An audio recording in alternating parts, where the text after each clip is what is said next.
Thank you very much. This is an incredible crowd. I want to begin by thanking everybody at the OI for, first of all, inviting me. This is an incredible honor. And Gretel and Ray for choosing me as the Braidwood Scholar.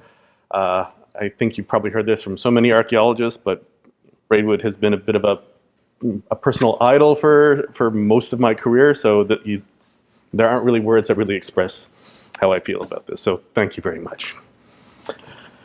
All right, so let's get this started, shall we?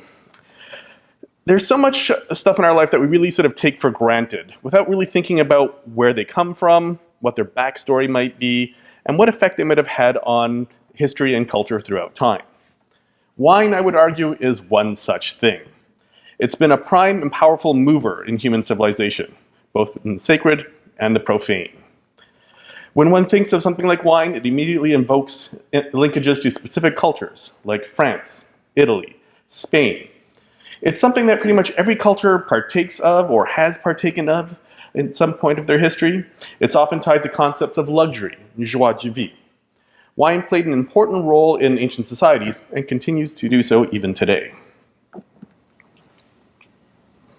But what exactly is the history of this illustrious cultural beverage? Now, the history of wine is actually quite old, as we're obviously going to find out more tonight. Most people understand, of course, that the Greeks brought their wines to Italy and the Romans took their wines to the Gauls. Marseille was actually one of the first French regions to be introduced to Roman vines. Although many forget, actually, it was the Phoenicians who brought vineyards to North Africa, Sardinia, and Spain. Nowadays, some countries such as the USA, Canada, of course, South Africa, South America, Australia, and now even Northern Europe and China are increasing their wine production and, of course, consumption. But how much further back can we push its history?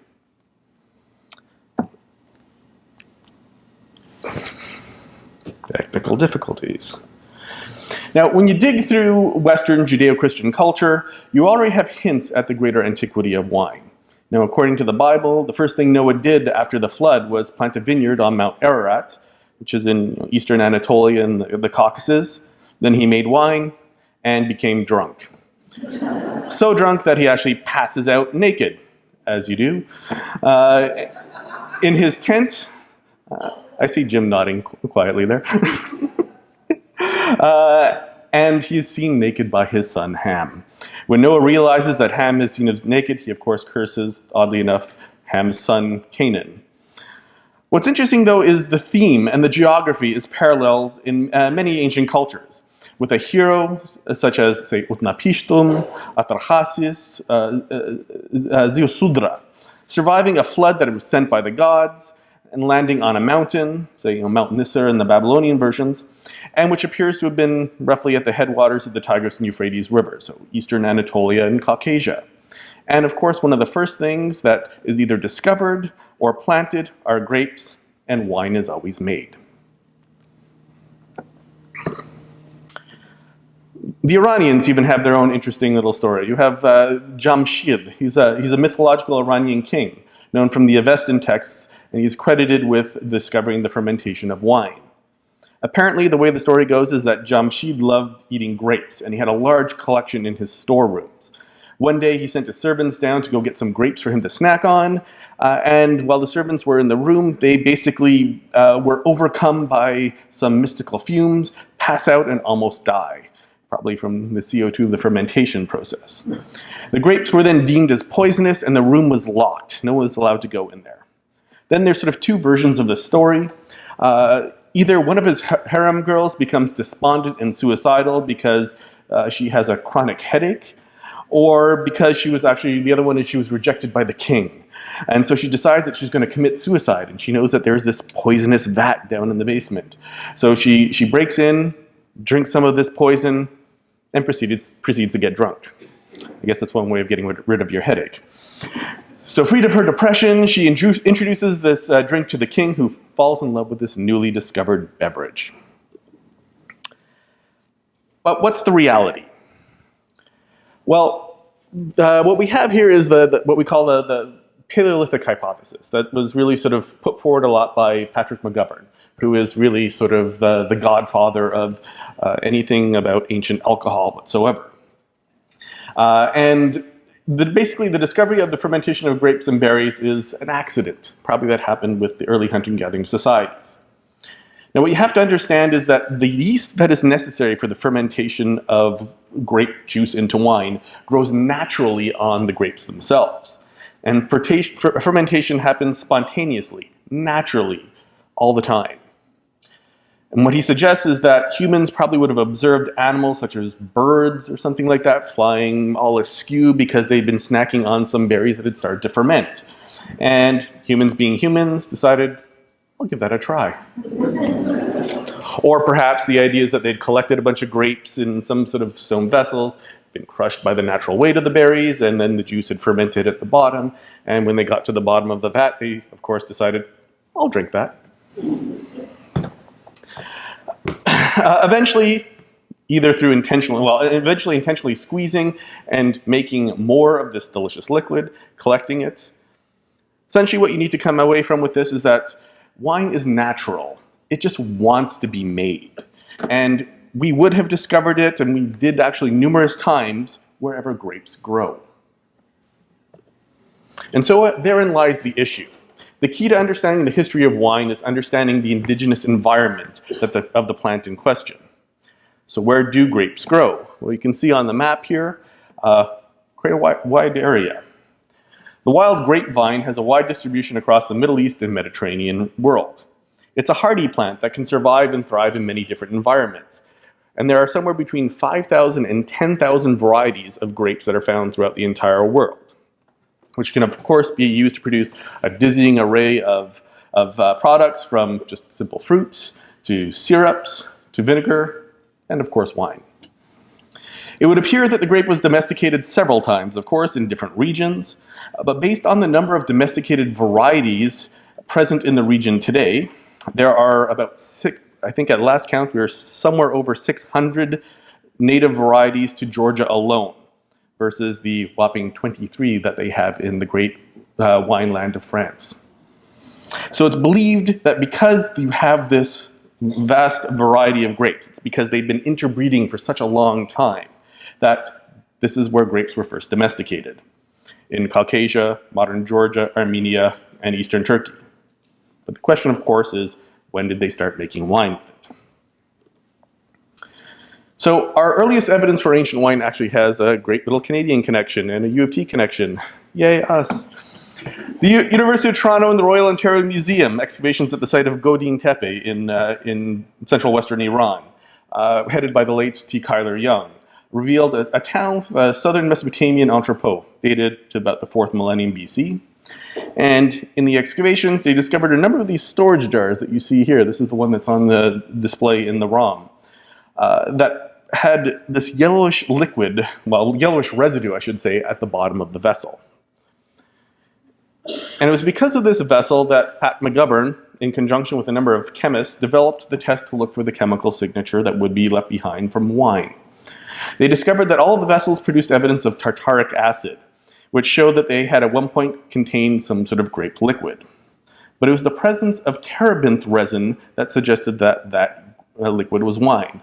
Essentially what you're looking at here is an ancient Greek ratsina. The name ratsina comes from the terebinth resin that is put inside of it.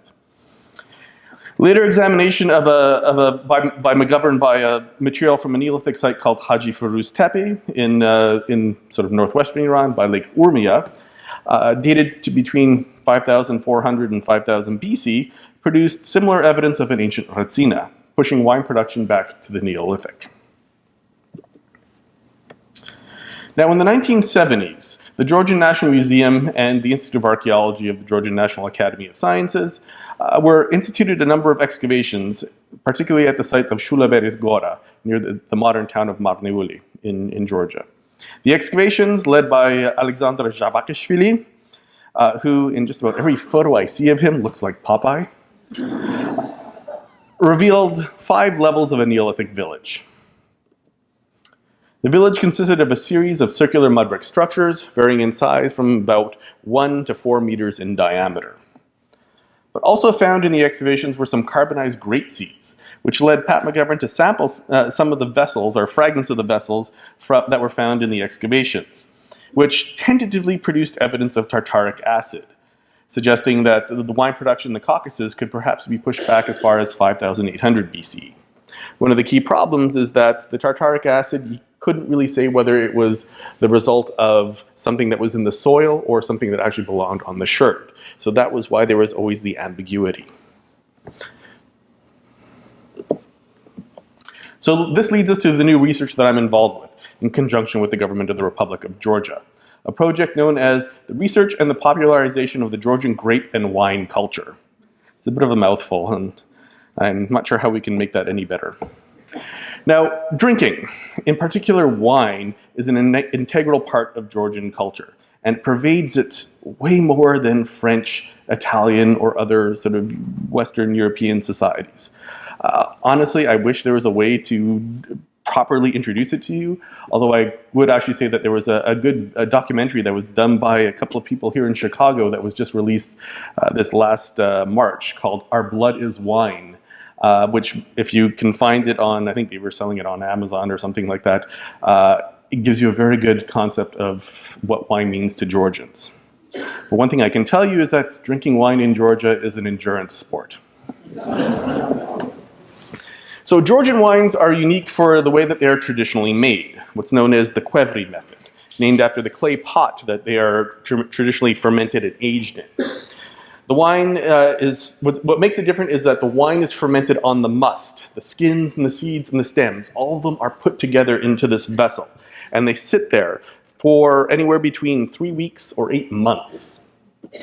The Qvevri themselves are specialized vessels. They have a very distinctive shape. And they are often quite large. Largest one I saw, I think you could probably drive a car into. And they're usually buried into the ground up to their necks. Now these characteristics have a special role in their function. When you have them buried in the ground and you have basically the temperature differentiation between the air and the ground itself actually creates convection currents, which are amplified by the shape of the wine. And so what that does is it keeps the wine in circulation, keeps it in contact with the skins for much longer, which is what gives Georgian wines an incredible body to them. Now the Qvevri themselves have a long history, going back for sure in their traditional shape and format in about the 8th century BC. We believe we can sort of push them back well into the Bronze Age as well, perhaps not quite the exact same shape. And perhaps even into the Neolithic. What you're looking at here is, a series that on the top left, this is one of the suspected Neolithic Qvevris from the site of Hramistidigora. On the bottom left is the site of Treligorebi, which is just outside of the modern town of Tbilisi, where we actually have our oldest confirmed wine cellar. Now, given the variety of grapes that are found in Caucasia, it was understood, like I said, that they'd been intermixing for a long period of time. So this was the logical place to look for the earliest evidence for the domestication of grape. Now, excavations have been going on in Georgia under the Soviets since the 30s. And as we saw, Neolithic sites were producing images of these vessels. Well, there's Hramistidigora again, where you can see what looks like a cluster of grapes, which again was a hint that something might be up here. And when archaeologists began to look carefully and examine the botanical remains, they were finding, like I showed you, the odd carbonized seed as well.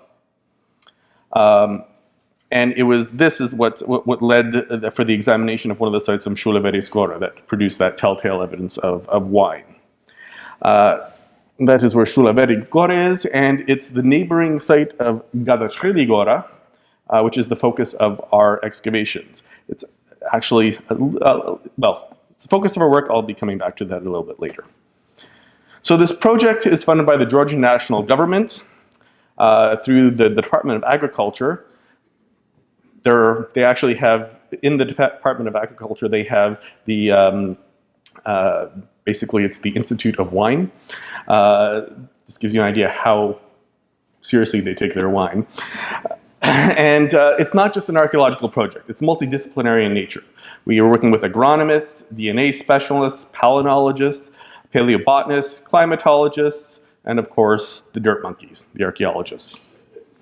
All basically trying to work in concerts to understand the antiquity of wine and the production of wine in Georgia, and also the role that Georgia played in the spread of the grape varieties that we know today.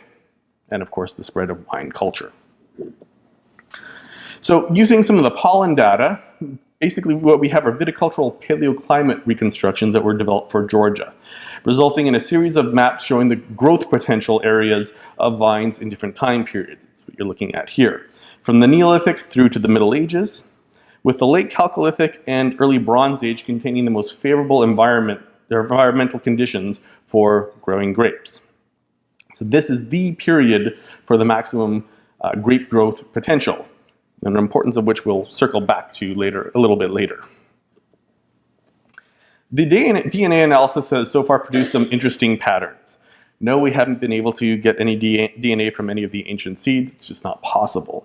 But looking at a lot of the modern ones, we start to see some interesting patterns. First, it seems that the Georgian cultivated varieties were crossbred with Asian species, which would have resulted in larger grapes and therefore more juice.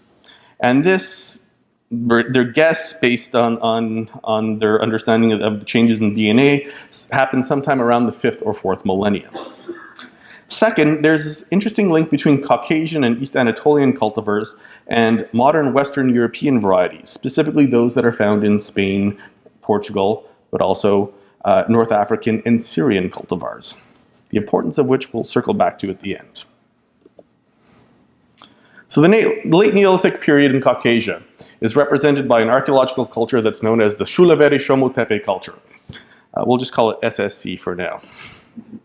This culture is found across southeastern Georgia, western Azerbaijan, and northern Armenia, with the greatest concentration being in the Kfamo-Kartli region, where the sites of Gadatrili Gora and Shulaveri Gora are found. And these two sites are the focus of the archaeological component of this larger project. The component is actually run as an archaeological field school for the University of Toronto. We began our excavations in 2016 under, well, what we're calling the Gadatrili Gora Regional Archaeological Project Expedition, or just because I am that cheesy and I love my acronyms. So much easier to say. So the site of Gadatrili Gora is the main focus of the excavation. It represents a small Neolithic village, about 0.6 hectares in size. Now, cursory examinations began at the site in about 2002. Larger scale excavations began in 2014. I joined in 2015, and we had our first archaeological field school under Grape in 2016 with my co-directors Andrew Graham and Mindia Jalabadze. Now, one of the main aims of the excavation is to excavate a large portion of the settlement and to help preserve it and develop it into an archaeological park, to help develop tourism for the Marneuli region in particular, but also the Republic of Georgia in general. There are two main phases of Neolithic occupation at the site, with hints of a third ephemeral Chalcolithic early Bronze Age occupation, perhaps seasonal ones, if you will. The Neolithic phases, or horizons, each produce 3 sub-phases of construction and renovations, and are dominated by that same sort of pattern of circular buildings, with a predominance for combining 2 round structures into this figure 8 pattern. Now, the upper phase, phase 1 of architecture, does appear to be less dense than the lower one, but it does have some of the larger structures. In this case, we have some that are 6+ meters in diameter, which are probably some of the largest structures for the SSC that have been found yet. And these are not found in the lower level so far. How do we understand these larger structures is unclear, of course, whether it's the result of changes in family size, family organization, increased wealth or social stratification. Too early to say. Check back with us in a couple of years. At the same time, in 2016, we undertook smaller soundings at the neighboring site of Shulaveri Gora, basically untouched since the 1970s. One of the main aims was to obtain soil samples to provide that baseline comparison for McGovern's earlier positive results of wine residue, but also to get a better idea of the stratigraphy of the site, since the publication is a little dicey, if you will, and particularly try to understand the relationship between Shulaveris and Gadatrili. And also, of course, try to see if there's any more lower levels that have yet to be investigated. So we began by having the slumped-in fill from the old excavation area removed, which was readily visible, and then identifying a small corner of architecture in the northwest part of the square, which is what you're looking at here. Now, the excavations reveal 4 phases of construction in this operation, and these phases seem to have followed one another in very quick succession. The earliest phase of the wall excavated in the test trench was also had an associated bin, followed by a later phase of the same wall associated with a hearth, which I'll again circle back to later on in this talk. The west and the north bulks showed evidence of significant burning, while most of the western section was actually still dominated by fill that we didn't quite get out from the old excavations. But at the same time, we brought in a step trench on the west side of the tell, basically trying to get a better idea of the stratigraphy and give us a chance to go off the mound itself and find some of the earlier levels. The step trench produced 6 levels, 5 of which had evidence of architecture. And then the sounding on the southwest at the bottom step revealed another 2 meters of occupational material that we just only started to investigate this past year. So it shows that occupation continued mainly continuously at the site without much interruption through most of the 6th millennium. The ceramic assemblage recovered from Viticultural and Shulavere was represented by a small corpus of diagnostic sherds, particularly from the lower phases of Viticultural. For some strange reason, the upper level has actually very little ceramics, which again may be sort of reflective of specialized use of space at the site. Shulavere does produce a more reasonable collection, if you will, and the ceramics are being analyzed by a U of T graduate student by the name of Khalid Abu Jayab. The ceramics themselves consist predominantly of steep-walled pots with narrow, flat bases, often with a basket impression still on the bottom. And of course, applique decorations with the common sort of knobs, crescents. We unfortunately haven't, well, no, sorry, that's not true. I do have the new photo of the one piece that might be a collection of grapes on the side. And these are all basically found at both sites. The upper ephemeral level that we now understand to belong to the Chalcolithic produced a number of Sioni sherds, which is the Chalcolithic culture of the region, as well as a few later Kuraxes, well, actually a Kuraxes grave, suggesting that there is later occupation at the site, although probably more seasonal than anything else. So the faunal and lithics have yet to be fully examined. There's a preponderance of bone tools, particularly bone awls, but also scrapers, and one remarkably well-preserved spoon that you can see up there, which was intact when we found it, but then somebody dropped it and stepped on it. Yeah, that's not quite the words I used, but... Some bone handles actually produce evidence of bitumen, suggesting they were actually for hafting and gluing some of the lithics to form composite tools. Lithics are almost entirely obsidian, consisting of blades, bladelets, and awls.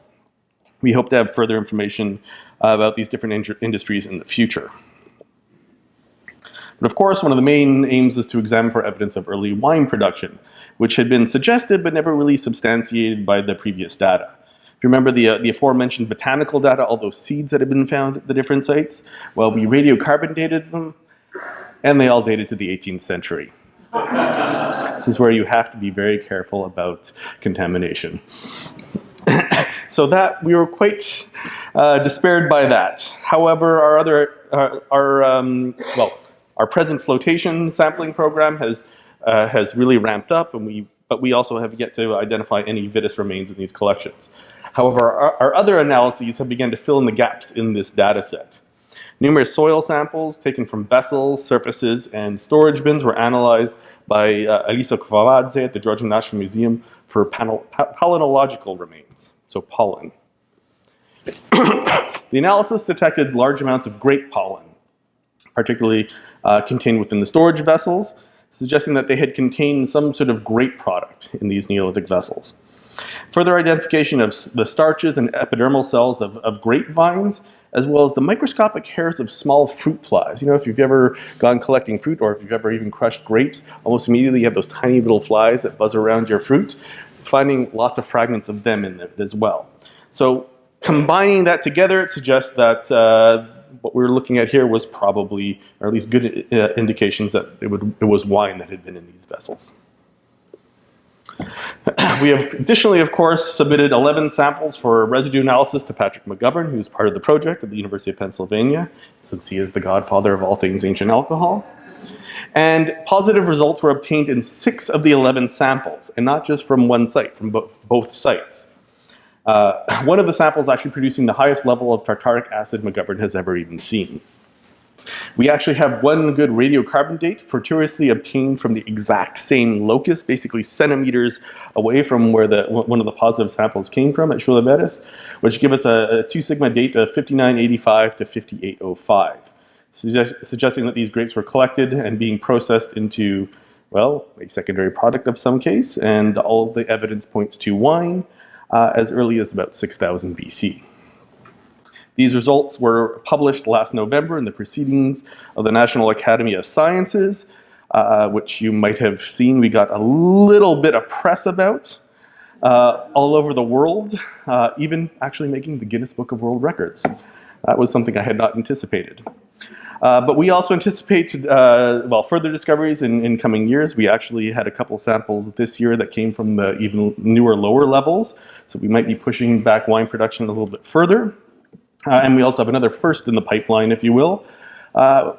We also have evidence, perhaps, of the oldest use of honey from that hearth in Operation 1 at Chulaveres Gora. So you'll probably be seeing more of us in the future. So we have evidence that wine was developed in Caucasia at least by the 6th millennium. The interesting question is, how did it spread across the ancient world? And to that, we have an interesting little possibility here. Now, the 4th millennium saw the development of urbanism and organized long-distance trade in the Near East, which linked southern Mesopotamia with Iran and eastern Anatolia. At the same time, it saw the development in South Caucasia of what will eventually be one of the most widespread and longest-lasting cultures in Near Eastern archaeology, what's often known as the early Transcaucasian culture or the Kura-Araxes culture as well. This culture is distinguished by its highly recognizable and distinct ceramics. They're all basically handmade, all heavily burnished, and frequently decorated with this red and black color combination, as well as having ribbing or incision. By the 3rd millennium, this culture can be found over a large swath of the Near East. That's that purple blob that you see on the map there. Now, because of its wide distribution, it was, quote-unquote, discovered early last century several times by many different archaeologists, many of whom had little contact with each other and definitely did not speak the same languages. As a result, this culture has been given several different regional names. Kura-Araxes culture in South Caucasia, Yannick culture in Iran, the Karaz culture in eastern Anatolia, red-black burnishware culture, thanks to braidwood, in northern Syria, and the Khirbet-Kerak culture in Palestine.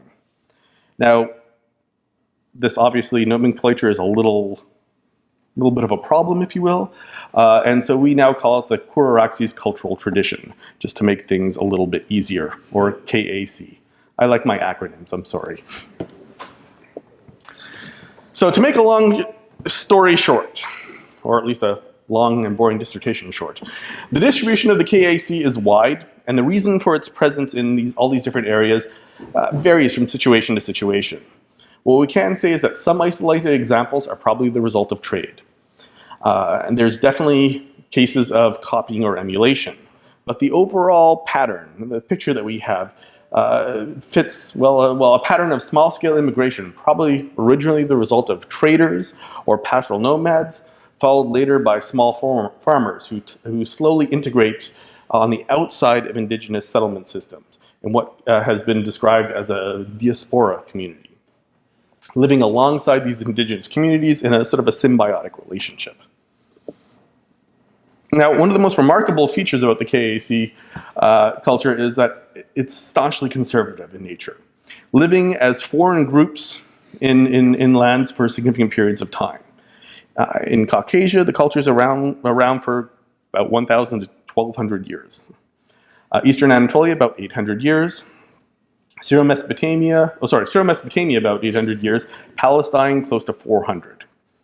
The question is, how is this done? How can these foreigners, the KAC, live side by side with these people for such a long period of time and not to come into contact with or conflict with over resources? What are these people doing in these new homelands? What is the economic niche these people are fitting into? That's one of the big questions.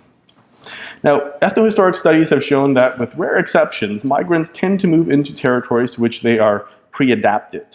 In plain English, generally migrants will move into territories in which they are used to, where they can grow familiar crops, they're used to the weather, etc.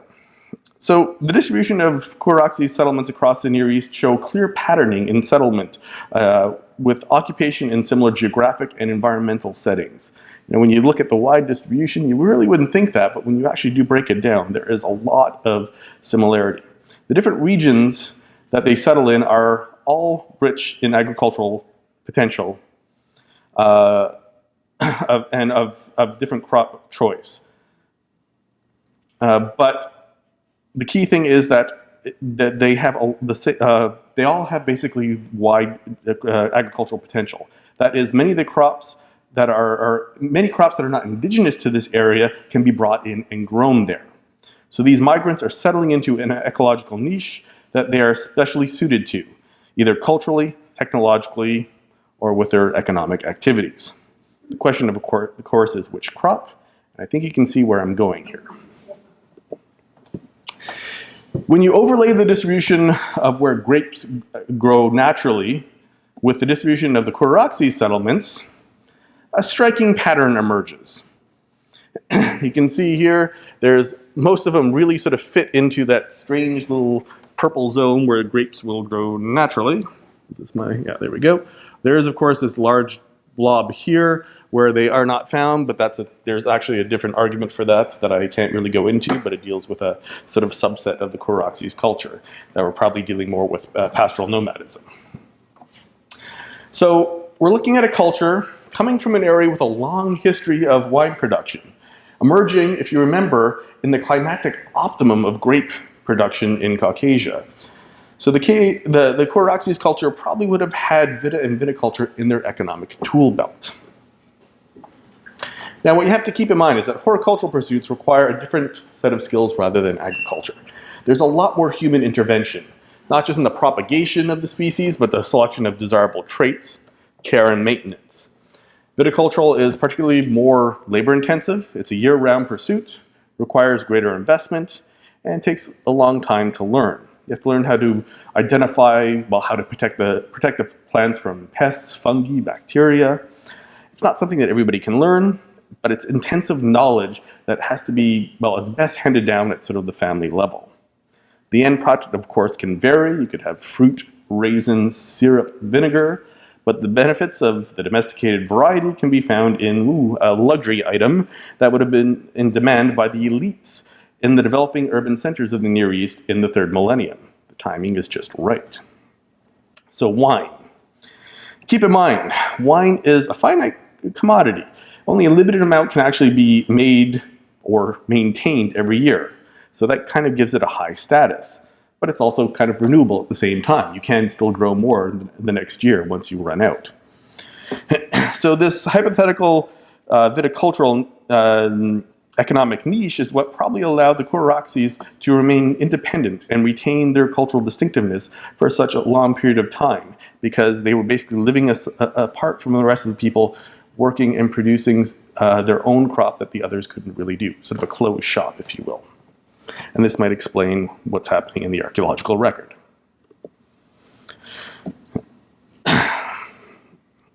So we've got evidence of wine production in the Caucasus. What can we actually link to wine production with the Kuraxis themselves?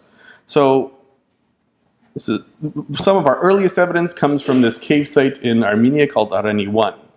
It's been excavated for a number of years by a joint American and Armenian team, previously known, of course, for having the best and oldest preserved shoe, which you're looking at there. But now, actually, what you have on the right, tucked away in the back, is perhaps the earliest evidence of wine production, or at least the oldest wine press that you see here, and found possibly in association with Kuraxis ceramics. I say possibly because there's a lot of stratigraphic debate amongst the archaeologists right now. Oh, sorry, and this is some of the grape pips that were, or vine pieces and grape pips that were actually found in the vessels when they were excavating them. However, I believe some of our most prolific evidence comes from the Kuraxi ceramics themselves, so the ceramic repertoire. Although there is differentiation in the ceramics throughout that whole large distribution zone, there is a series of forms that can be found throughout. And these, I would suggest, represent a wine kit, or a collection of vessels for the preparing and serving of wine. Now, what do I mean by a wine kit? Well, okay, we'll do a little informal poll here. How many people, raise your hands, how many people have different glasses for red or white wine? Different glasses for champagne? Wine bucket? Decanters? Anybody have a saber? No sabrage? Really? I finally have one person? Saber for wine, for opening wine. Oh. You had me excited there for a moment. Where's the art in that? So, what we have here are drinking bowls and storage jars. And these are the ones that are almost always decorated with that red and black color combination. They're also heavily burnished and exhibit the same sort of, well, we call it a chyma recta shape. And this is, again, we thank Braidwood for this wonderful term. Basically just an S-shaped curve to the vessel itself. And often they will have a little omphalos base, a little button on the bottom that actually you can hold your fingers in better for when you're drinking. What's interesting is that this shape, this S-shaped curve, will eventually start to be copied in the later local ceramics as well. We also have these jars that could be for storage for some kind. They're always decorated, if you will. Often also have this weird angle that they sit on. I haven't quite figured out what that is about. Which could be, we're suggesting, early quebris or wine storage vessels. They only sit about 60 liters or something like that, so they're a little smaller than I would like, but we're still trying to sort that out. What's going on here? Oh. So, can we actually say that these things held wine? Well, in examining some of these chyma recta jars from Tynot, actually these ones are actually excavated by the OI excavations back in the 1930s that are sitting in the Antakya Museum today. We see this pattern on the inside here. It's basically a spalling pattern that, from what we understand, actually is something that shows up on all later sort of vessels that we use for storing wine, for amphoras and stuff like that. Because what you have is the wine will be put in there and it'll still sometimes ferment a little bit. The wine will actually sort of permeate the clay, and then as the CO2 is released, it sort of spalls off little chunks of clay on the inside. So it leaves this telltale pattern. And it's shown up on quite a lot of these jars. Back in 2014, when I first was invited over to Georgia, they basically opened up the storerooms of the National Museum, and I was poking around all of their vessels there, and you have the same telltale pattern on a lot of these storage jars in Georgia as well. So although this is not as definitive as residue analysis, this methodology suggests that these chyma recta storage jars were used for storing some sort of fermenting liquid. Given our data that we've been pulling together, I think we can comfortably suggest that this was probably wine. One final little bit of evidence that really sort of links the Kuraxis culture and wine is actually a bit of new data. I think it's in the middle of coming out in press. But palynological investigations from two zoomorphic Rhyta that were obtained from the excavations of Didopolis Gora in Georgia. Basically, it's a Kuraxi cemetery where they found a couple of these vessels that were deposited in the graves, showed that same pollen spectra for wine, suggesting that these things probably were used in some sort of funerary rite of a Kuraxi's funeral. Okay, so we have our evidence that the Kuraxis might have had something to do with wine production. The question is, what effect does this have on them and the indigenous cultures that they're living with in these regions that they migrate into? So here we're coming back to the Mook Plain, where the OI and Braidwood himself originally excavated. Now the University of Toronto has sort of taken over the excavations at Tynot, where we have a perfect test case to see how it actually affected everybody. But we actually won't be looking at Tynot itself. We'll be looking at the data from Tel Echana, which the OI actually was excavating at as well for a number of years. So the Middle and Late Bronze Age period of Echana was excavated by the British under Sir Leonard Woolley. Large swaths of palaces were uncovered in the excavations, and Woolley also uncovered a great number of tablets dated to the Middle and Late Bronze Age. At this point, Alalak was sort of the capital of this kingdom of Mukish and a vassal state of Yamhad, which is the modern city of Aleppo. Now, the large collection of tablets give us a lot of data regarding the settlements of the regions and their associated fields, but more importantly for us, their vineyards as well. What are called the Alalak census lists, they record the number of Bitu or Bitu households at the different settlements, and they tell us which household, or the tablets tell us how much of a vineyard each household actually had. So one household had 1 iku of vineyard, which is about 0.63 hectares of a vineyard. Now, if you estimate the number of households, you can identify the amount of vineyards. And so this is actually some work that was initially started by Jessica Sana, a former OI student. And when you look at it, when you dig through the census list, you have 19, you have small sites. If you do the math, it would have 19 hectares of vines. Medium-sized sites would have 31 hectares of vines, and the large sites would have 95 hectares of vines. Using basically Hittite Late Bronze Age texts that talk about how much wine can be produced from an iku of vineyard, you can sort of calculate how much is actually done. So our smaller sites, the 19 hectares of vines, could produce 11,400 liters of wine. This is, of course, provided that all the grapes go towards wine production. Our medium size would do 18,600. Our largest site would produce 57,000 liters of wine. The texts show 80 small sites, 10 medium sites, and 3 large, which suggests that the Amuk region alone could produce 1,269,000 liters of wine a year. Or to put in something that's more relatable to us, 1.69 million 750 milliliter bottles, so standard wine bottles, a year. Not an substantial amount of wine. Now, how can we compare this to the early Bronze Age? So if you overlay, using the settlement data, overlay the Kuraxi settlements with that of the Middle and Late Bronze Age, you can see that there is a lot of correlation. You have a lot of sites that overlap, if you will, and suggests at least that the Kuraxis culture probably could have actually produced an equal or even greater amount of wine in the early Bronze Age. And then actually as another little piece of evidence, this is from our excavations at Tynot. If you remember James, the pod, the pit of despair as it was affectionately called. Here you have, basically this is a wine press and a jar that would have collected the wine as it was pressed in. So we can actually say that in the early Bronze Age they are making wine at the site.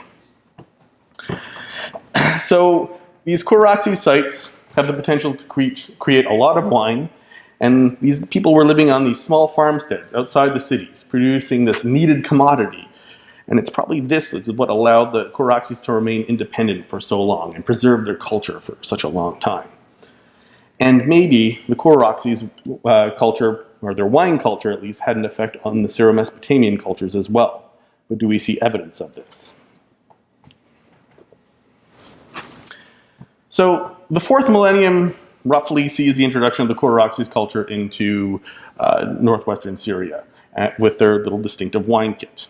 Now, over a period, as I said earlier, you can see that at the beginning, before, in the Phase G period, so the late Chalcolithic period, when they're just coming in, there are no drinking cups in the local assemblage. When the Kuraxis come in, they have their distinctive kit, and eventually, as I said, we start to see them emulating these same drinking bowls. Over time, as you move on through the early Bronze Age, in this case the early EB2-3, we see an explosion in drinking paraphernalia that emerges in the non-Koroxy ceramics. You can see all the goblets here and the jars. At first, in this early period, they seem to be only confined to elite contexts, if you will. And then finally, by the EB4, drinking vessels are found all over elite and non-elite settings. And these vessels spread all throughout Syro-Mesopotamia. But the question is, of course, how do we know that these guys are actually drinking wine out of these cups? Because, after all, this is Mesopotamia, ostensibly. This is, the land of beer. Greek traditions hold that Dionysus visited Mesopotamia once, and only once, and ran away screaming because they didn't have any wine. Never to come back again, apparently. In the Gilgamesh epic, Tablet 2, beer is described as the lot of the land. It's one of the aspects of civilization that tamed Enkidu. Well, beer and prostitutes, but that's a whole other area of research, I think. The Enuma Elish talks about drinking beers from straws, and you have scenes from, well, in this case here, various scenes on seals where they are drinking beer or drinking stuff from straws from vessels. Here you actually, oops, wrong one here. Here you actually have a nice silver straw that came from the tomb of Puabi.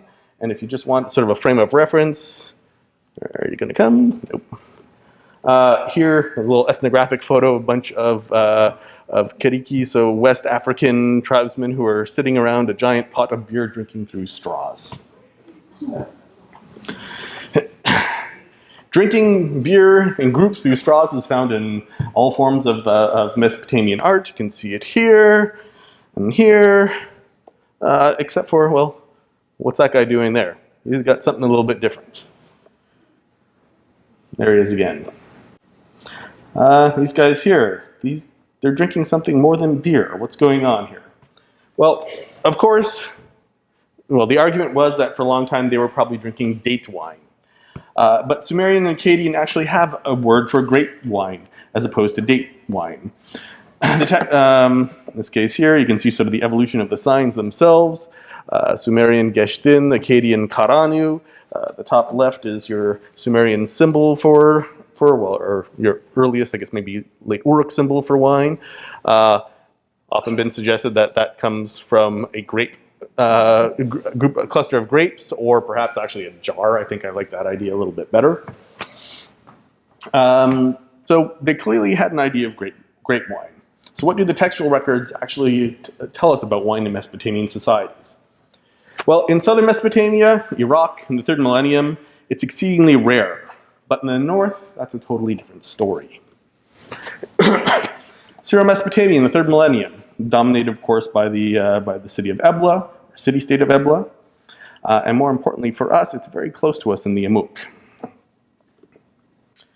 Now, in the records from Ebla, consumption of wine is wide and it grows over time.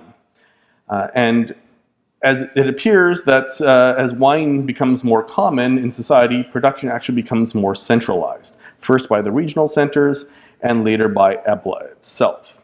The texts actually describe wine that's being delivered by Eblates who are actually going out into the countryside to collect it, usually coming from regions nearby, but also actually afar, coming up from probably the Carchemish area as well. Sometimes they're brought to the palace, sometimes the palace confiscates it, but it seems to be that people are actually drinking wine fairly widely. And this is the period where we start to see the wine vessels popping up in sort of the elite quarters, if you will, of society. As we move into the next period where we start to see the spread of drinking vessels throughout the northwest Syria, wine is basically being drunken by more and more people. And what I would suggest is that as production starts to get centralized, the wine production is taken out of the hands of our little independent Koroxys vintners in their viticultural villages. Robbed of their little economic niche, they lose their cultural cohesion that allowed their culture to resist and survive for such a long time. And they slowly basically fade into the cultural background. In the 2nd millennium, wine we see become much more cemented and a common beverage for all, if you will. Mari is, of course, a major depot and redistributor of wine. They're sending shipments of wine down to Sipar in Iraq. The records talk about wine being sent as royal gifts to Mari or from Mari for various kings. And more interesting for us, actually, we have detailed tablets from the wine traders where they not only tell us where they're getting their wine from Carchemish and also from the Aleppo area, but also from the Habur area, the Tur Abdin area as well. So they're ranging far to get their wine. And they also give us an idea how profitable wine trade is. So these guys are going up north to sort of the Carchemish area. They're paying 1 shekel for 6 jars of wine, so about 180 liters of wine for 1 shekel. When these guys come to Mari, they're selling those same bottles of wine for 2.5 shekels. And when those jars get down to Sipar, they're selling the same for 4. So it's quite profitable, or it can be for some, I suppose. So, summing up, if you will, the 6th millennium sees the birth of sort of viticulture in the Caucasus. By the 4th millennium, wine is actually one of the commodities that's starting to be traded from Iran and southeastern Anatolia. The 3rd and the 2nd millennium saw a similar pattern, but we'll start to eventually see more centralization of production over time, particularly at places like Ebla and Mari. Wine becomes a lot more common throughout the 2nd millennium, well, specifically in the north, but still not so common, or at least not as pervasive in society in southern Mesopotamia. Production really sort of hits its peak in the Iron Age, if you will, about 1000 BC. Now, at this point, the Phoenicians, who are from the northern Levantine world, and if you really want to generalize, are essentially sort of a continuation of the Bronze Age civilizations of Ebla and Mari. They become the major wine producers and traders. Their ships ply the Mediterranean filled with, where am I here, Phoenician wine amphora. And their wine is made from grapes that appear to bear direct genetic lines to grapes from the Caucasus and eastern Anatolia, a variety that's known as Vitis vinifera pontica. The Phoenicians also established wine industries in places like Sicily, Sardinia, North Africa, Spain, and Portugal, which, if you remember back to the beginning of the talk, parallels nicely with the genetic data that was emerging from our studies. Perhaps we're looking at varieties from Caucasia that were maybe initially brought by our Kuraxes migrants, brought into Syro-Mesopotamia, and they continued to thrive throughout the Bronze Age and into the Iron Age. And they are then eventually transported west across the Mediterranean by the Phoenicians. And we see that genetic echo even today in wines coming from Spain and Italy, or Spain and Portugal. At the same time as the Phoenicians, of course, in the east, wine in the rest of the Syro-Mesopotamia as well has become a common beverage. Under the Assyrians, wine is a major tribute item coming from places like Gilzanu up by Lake Van, but more importantly again, Unki, which is Tainat in the Amuk. For the commemoration of Kalhu in modern Nimrud, the Assyrian king Ashurbanipal II demanded 10,000 skins of wine for the party alone. Under the same king, the Habur and the Balik of northern Syria become major wine production centers.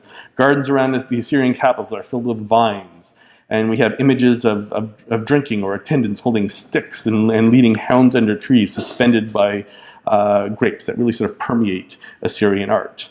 My favorite, of course, is the one here where you have King Ashurbanipal and his wife Ashusharat. They're kind of having perhaps one of the earliest symposia, if you will, sitting on their couch, drinking wine through, again, one of these little bowls that has a little umphless base at the bottom, very much like our Kuraxes bowls. Basically enjoying their wine, unknown that they, like us even today, are enjoying the fruits of a migration out of Caucasia. So in closing, Grape would like to thank our hardworking team who made all of these remarkable achievements possible, and of course our sponsors, the University of Toronto, the Georgian National Museum, the Ministry of Agriculture of the Republic of Georgia, the Georgian National Wine Agency, the Georgian National Wine Association. I told you they take it very seriously there. And most especially the Ministry of Cultural and Monuments Protections for providing us with our permission to conduct our research. Thank you.